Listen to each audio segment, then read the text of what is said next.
So I'll be talking about fedratinib this weekend. Fedratinib is kind of the middle child of the JAK inhibitors.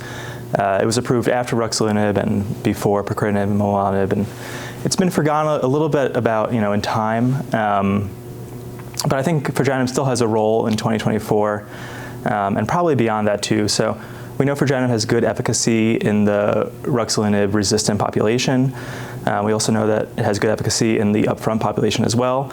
I think with as good spleen responses, if not better, than ruxolitinib. Where it's really kind of been hard to get fedratinib clinical use going has been, I think, multifaceted, but one was a previous black box warning against Wernicke encephalopathy. That's been reviewed and restudied and largely debunked, and can be easily avoided with adequate thiamine supplementation.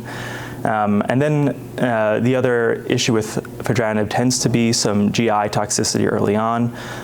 Again, with recognition of that, early prophylaxis, the use of antidiarrheals, anti-nausea medications is very preventable.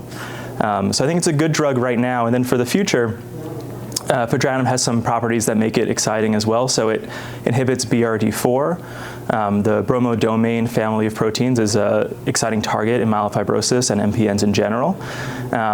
Inhibiting BRD4 can lead to downstream effects on other important molecules like NF-kappa B or c-MYC.